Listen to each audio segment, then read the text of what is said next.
Bon, c'est un vrai rêve d'enfant, monter à bord d'un camion de pompiers. En plus, j'ai de la chance. Aujourd'hui, je suis avec Frédéric, le chef des mécaniciens de Lyon. Et regardez, on est à bord d'un Delahaye de 1913. Et oui, 1913, c'est magique.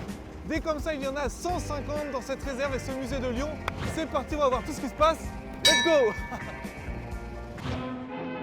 Une visite qui débute par le fameux musée des sapeurs-pompiers de Lyon, ouvert en 1971 et aujourd'hui bien trop petit pour accueillir les 150 véhicules de la réserve.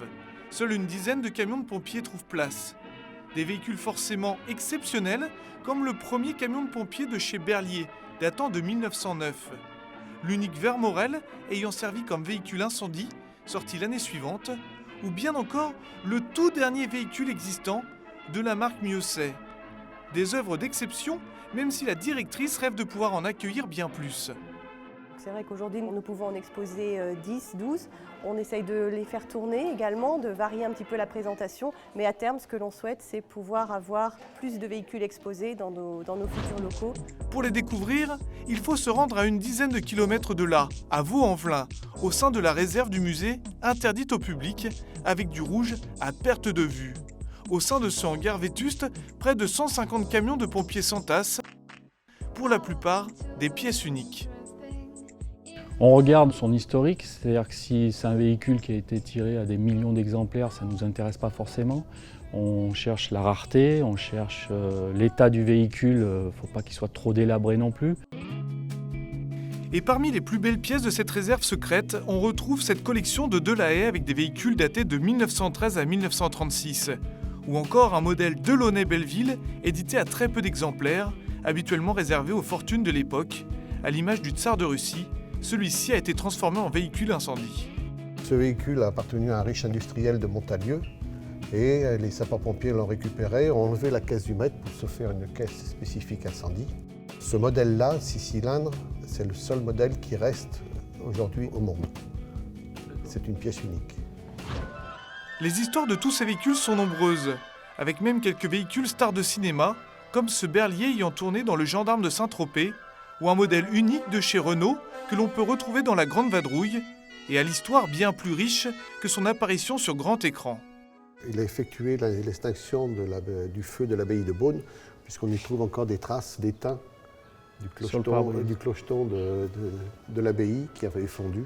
Qu'on a voulu préserver. Qu'on préserve dessus le véhicule. Des véhicules anciens que nous voulions confronter à l'œil des pompiers d'aujourd'hui. Nous avons donc choisi ce Latil de 1932 pour le faire essayer à Clément, sapeur-pompier volontaire. Ah, ça démarre direct. Alors bien sûr, les directions ne sont pas les mêmes que maintenant, beaucoup plus dures. Ah, ce bruit du moteur, il est voilà. Typique quand même. Et puis les odeurs d'essence, voilà, c'est magnifique. Allez, c'est parti. Bon, presque.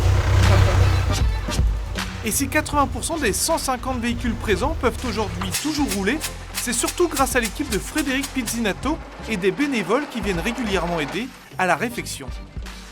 Quelques-uns une fois ou deux fois par semaine, quelques-uns tous les jours, comme Bernard qu'on voit derrière moi. Voilà, donc c'est en partie grâce aux bénévoles que le musée existe et que tous ces véhicules sont entretenus et refaits. Des véhicules vraiment exceptionnels qui auront marqué l'histoire de notre pays. Au détour d'une allée, nous découvrons un Delahaye de 1925, criblé de balles durant une bataille de la Seconde Guerre mondiale. Ce véhicule a été mitraillé pendant la guerre, on voit ici les impacts de balles et on s'aperçoit que même des véhicules de secours n'étaient pas épargnés en temps de guerre. Ce véhicule donc porte aussi le nom du sapeur qui le conduisait, qui a été tué lors de cette intervention. Et clin d'œil de l'histoire, non loin de là, on trouve un Mercedes de 1938. Utilisé par l'armée allemande, il fut attaqué et subtilisé par les troupes du commandant Goujon avant de terminer sa carrière chez les sapeurs-pompiers de Chalon-sur-Saône au début des années 90. Une multitude d'histoires qui font la richesse d'une réserve, décidément hors norme. Bon, je vous avoue, j'ai vraiment eu un gros coup de cœur pour ce musée et cette réserve de Lyon. J'ai ma petite préférée, une 402 des années 40. C'est vraiment très sympa.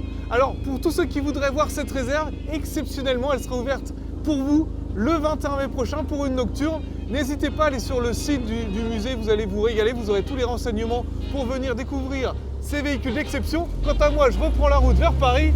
Ciao, à plus!